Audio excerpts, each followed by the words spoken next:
नमस्कार दोस्तों, आप सभी का स्वागत है आज के विचार में। तो आज 3 नवंबर है।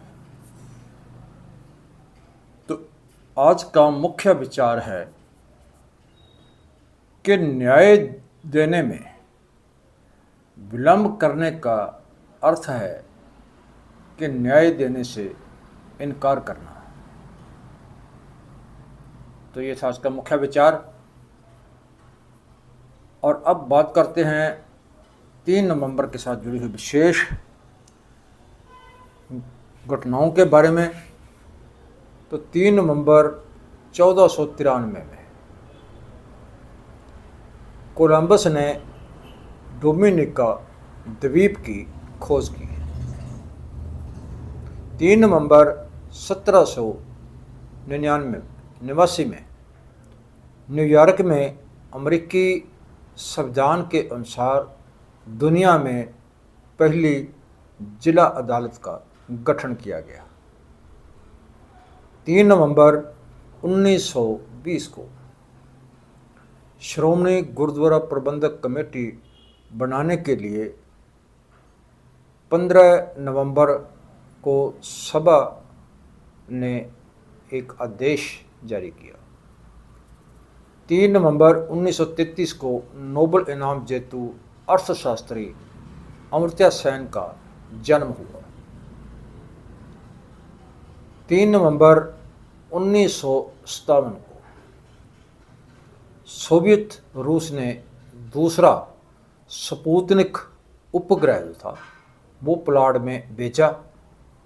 तो इस उपग्रह के अंदर एक लाइका नाम का कुत्ता भी था जो एक धरती का पूरा चक्कर लगा करके जिंदा वापस आया।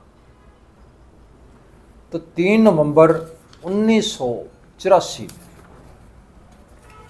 प्रधानमंत्री मरहूम प्रधानमंत्री श्रीमती इंदिरा गांधी के कत्ल के बाद सिखों का दिल्ली और अन्य राज्यों में कत्लेआम शुरू हुआ। 3 नवंबर 2007 को पाकिस्तान के जनरल परवेज मुशर्रफ ने संविधान को कैंसिल करके हज़ारों अपने विरोधियों को जेल में बंद किया। 3 नवंबर 2013 को पाकिस्तान की मशहूर लोकप्रिय गायिका रेशमा का देहांत हुआ। तो ये था विशेष दिनों के साथ आज के दिनों के साथ जुड़ी हुई विशेष घटनाओं के बारे में जानकारी।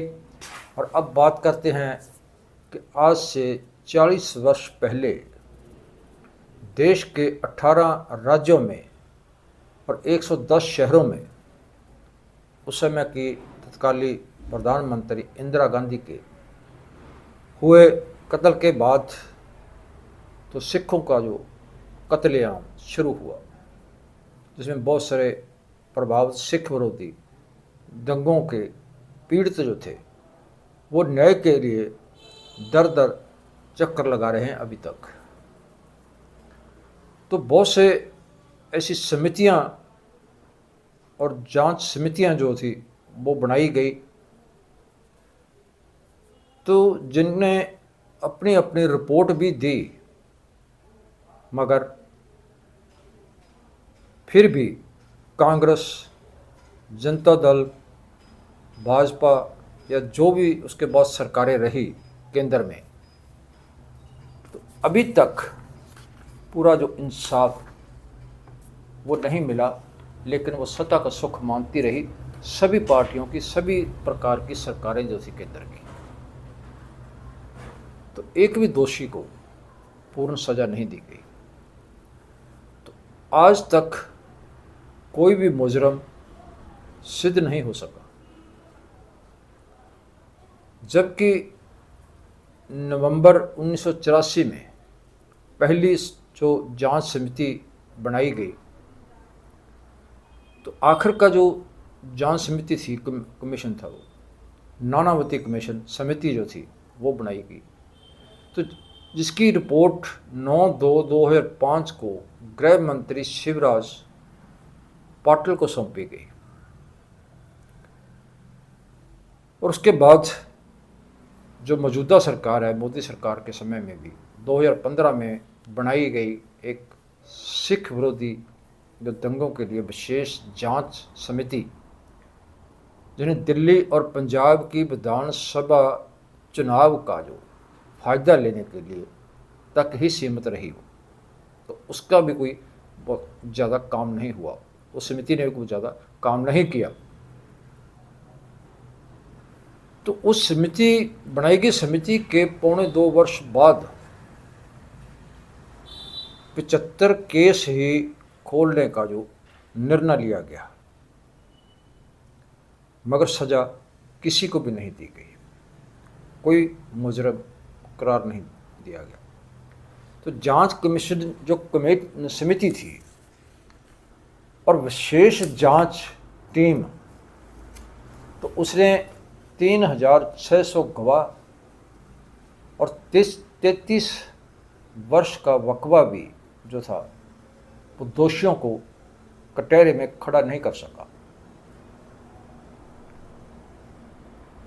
कपिल सिब्बल ने कुछ विशेष संगठनों का नाम लेकर खुलासा किया था कि दिल्ली के कुछ थानों में 14 FIR जो दर्ज की गई, सूची में से 49 ऐसे व्यक्ति हैं जिनका भाजपा के साथ नाता है, भाजपा के साथ वो संगठन जुड़े हुए हैं। तो पहले मरवाहा कमीशन की रिपोर्ट जो मई 1985 में नए बने मिश्रा समिति को सौंप दी गई थी।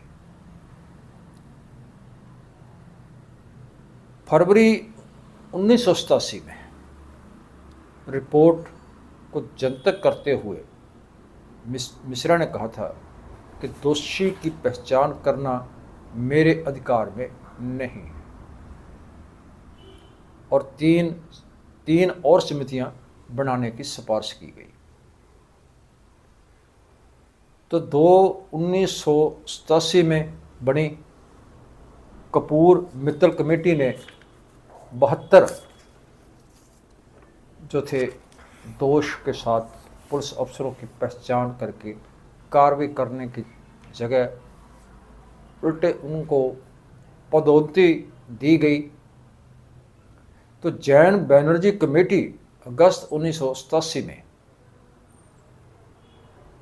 पोटा रोसमार्च 1990, जैन अग्रवाल कमेटी 12/1990 इत्यादि ने भी रिपोर्टों में कांग्रेसी नेता जगदीश टाइटल, धर्मदास शास्त्री, सज्जन कुमार, HKL भगत इत्यादि को मुख्य जो दोषी ठहराया था। तो आहूजा कमेटी ने अगस्त 1987 में एक रिपोर्ट पेश की कि दिल्ली में 2733 जो सिख थे वो मारे गए थे उन दंगों में। उन्होंने इसकी पुष्टि की है। तो एक और रिपोर्ट के अनुसार दिल्ली के बाहर जो स्टेट थी, राज्य थे वो, जैसे उत्तर प्रदेश, हरियाणा, मध्य प्रदेश, महाराष्ट्र इत्यादि में राज्यों में भी 592 जो सिख थे वो उन दंगों में उस समय में मारे गए। तो ढिल्लों कमेटी समिति और नरूला समिति ने और नानावती समिति के अलावा people's union for democratic right और people's union for civil liberty ने भी जांच करके दोषी कौन नाम का एक थोड़ी पत्रिका जारी की और दोषियों के खिलाफ कार्रवाई करने की सिफारिश की गई इसमें। तो पंजाब सरकार की ओर से इसके ऊपर पत्रिका के ऊपर पाबंदी लगाई गई। तो मनमोहन सिंह सरकार ने प्रति केस या कह लो कि प्रति व्यक्ति 2.50 लाख रुपए, यानी कि 2.5 लाख रुपए, जो कि कुल 517 करोड़ रुपए टोटल जो थे वो उनको दिए गए, सहायता के रूप में दिए गए। तो थोड़े समय पहले दिल्ली के मुख्यमंत्री की ओर से भी 5 लाख रुपए जो थे उनको सहायता राशि दी गई। तो क्या उस सहायता राशि से या उन मिले हुए पैसों से क्या उन गांवों पे मरहम लगा सकते हैं, मरहम लग सकता है? जो गांव जिनके रिश्तेदार, जिनके अपने माँ बाप बच्चे या और जिनका कत्ल कर दिया गया, जिनको मार दिया गया, क्या तो जो उसको परिजन है, उसके पीछे जो उसके परिजन रह गए और उनके अंदर जो घाव हैं, क्या उस पर मरहम लगाई जा सकती है कि इतनी सहायता राशि देने से? तो उनके जो घावों के मरहम तो उन दोषियों को सजा देने पर ही लगेगी, जो अभी तक नहीं हुआ है। तो जब तक उन दोषियों को सजा नहीं मिलती तो उस दंगा पीड़ित परिजनों को इंसाफ, न्याय नहीं मिलता तब तक उनके। तो दूसरी तरफ जो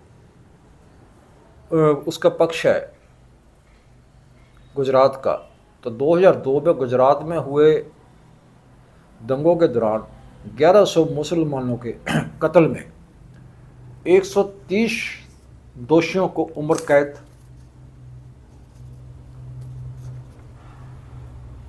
और 10 दोषियों को फांसी